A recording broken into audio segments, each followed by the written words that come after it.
puntahan natin ang Natum, Mayoyaw, Ifugao. Pero bago yon, dito muna tayo. Maris Dam.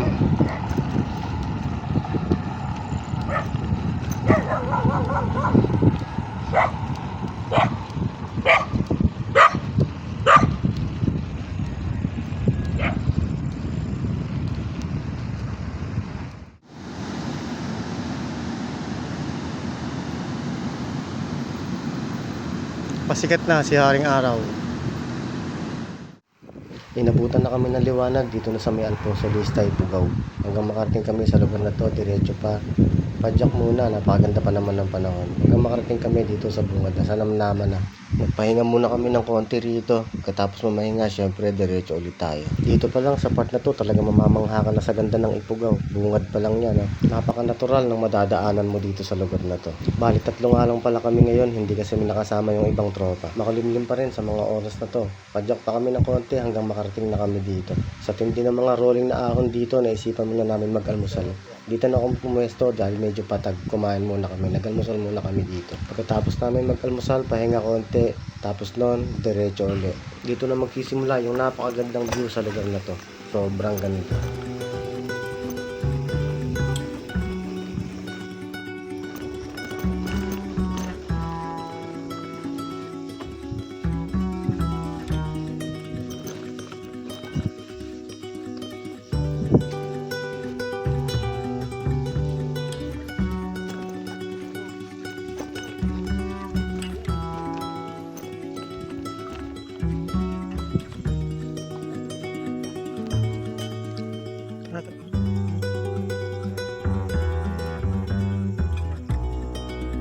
Pagdating namin dito, napahinto nga kami dahil maganda yung view. Nagpicture muna kami ng konti, kumuha ng video at nagpahinga na rin ng konti. Yung katubigan nga pala na nakikita nyo na yan po ang Magat River.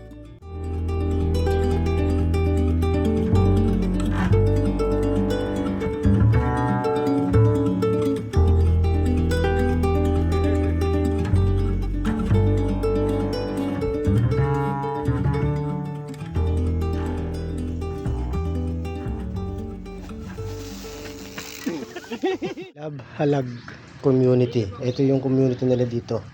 May tindahan kasi dito kaya kami huminto. Bumili muna kami ng tubig, konting merienda. Siyempre pagdating namin dito mayroong piso wifi. Nag-update muna kami sa mga pamilya. Maraming salamat nga pala sa may-ari ng tindahan na to. Pinagbentahan nila kami ng 2 kilong bigas. Ang sabi kasi nila dito, ang bentahan ng bigas dito dapat daw per sako. Pero pinagbentahan nila kami dahil malayo pa raw yung lalakbay namin. Maraming salamat.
Napakaganda ng lugar na to kaya mas minabuti na namin na magluto na rito ng pananghalian namin para makakain ng maayos. Habang nagluluto, kwentuhan muna kaming 3 at titingnan kung saan susunod na dadaan.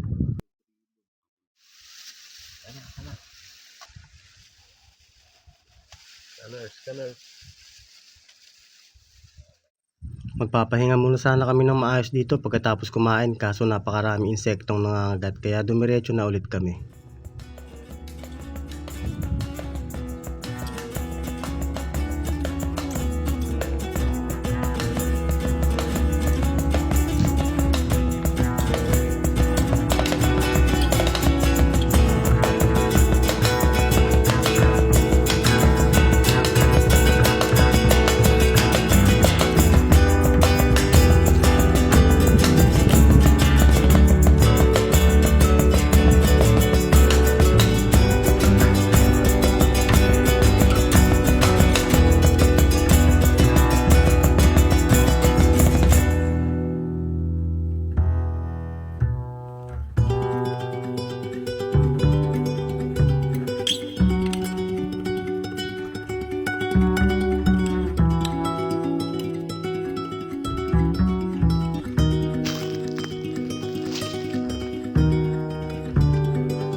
ganitong klaseng view ang sigurado namang pag nakita natin at napuntahan, talagang babalik-balikan natin dahil sa sobrang ganda. Sa lugar na to talagang napakaraming magagandang pwedeng puntahan. Madaming view, bundok. Mala New Zealand ang itsura ng mga bundok dito, kaya titingnan nyo naman ganyan. Oh.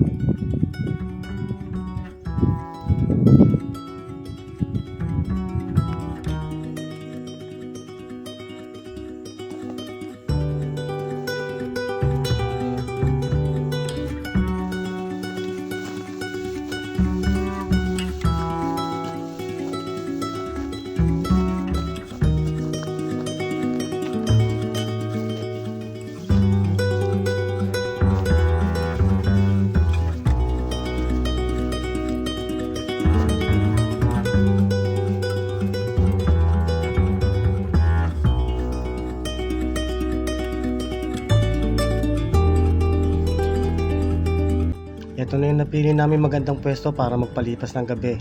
Tinatayo na namin yung mga tutulugan namin tent para makapagpahinga ng maayos, makapagluto, at syempre makapagkwentuhan din ng konti bago magpahinga.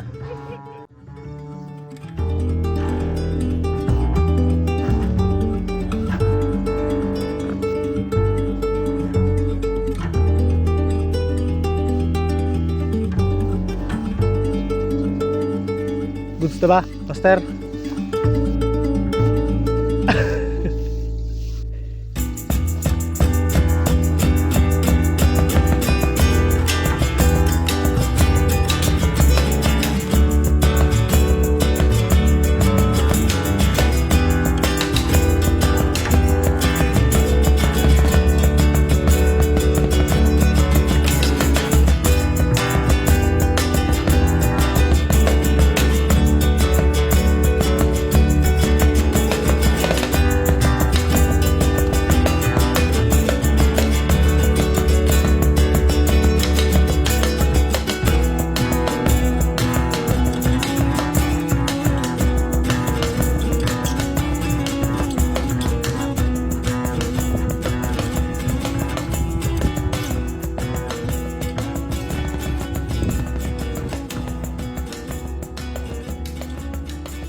Ito na yung pangalawang araw namin, napakaganda ng pinwestuhan namin. May pa sea of clouds pa yon at bundok na magaganda. Paggising ng umaga, magkakape, napakasarap tingnan. Maganda na rito, puro lusong dito sa Sitio Panep, padiretso ng Sitio Tupok. Maraming salamat ka pala kila Ma'am Ana at sa tindahan na kinainan namin. Pinaglutuan nila kami doon para sa tanghalian namin, para makadiretso na rin dito. Sitio Tupok, Tumapiw. Sasakay kami ng bangka, kailangan namin sumakay para makatawid doon sa Mapiw.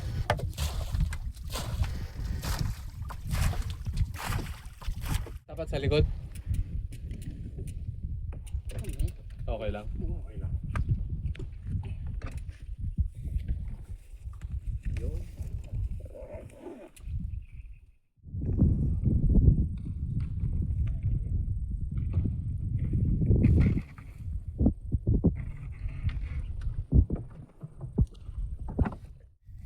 Guys, ayun oh. Bangka muna kami. Oh.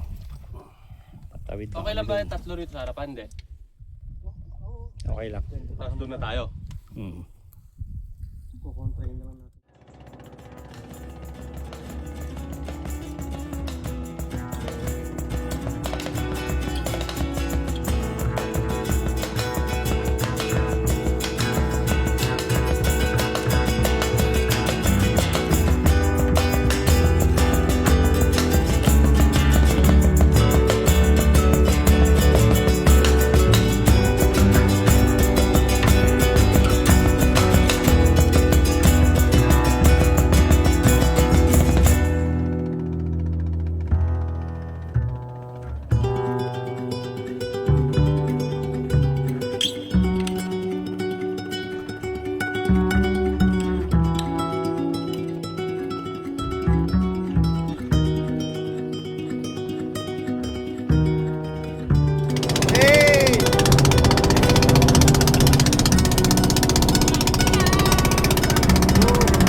Yun na nga pala yung Mapiw sa kabila na yun. Doon kami tatawid. Napakaganda ng trail dyan sa Mapiw. Yan na yung huling trail na dadaanan namin. Pagkatapos nyan, makarating kami sa Sitio Butaw. Sementado na po yan. Bali, ang huling dadaanan namin ay ang Mapiw, Kimaloong, Sitio Butaw, Taliktik, Rizaluna, Danlao, Santiago City. Yun po ang huling dinaanan namin. Hindi na namin nakuha ng video dahil lobat na kami lahat. Maraming salamat nga pala kila Brandon at kay Ma'am Ana na siya yung nag-alalay sa amin. At syempre maraming salamat sa napakagandang lugar ng Ifugao, ang Natum, Mayoyaw, Ifugao. At syempre sa dalawang kasama natin kay Master Ben at saka kay Master JD. Maraming salamat hanggang sa uulitin. Bye!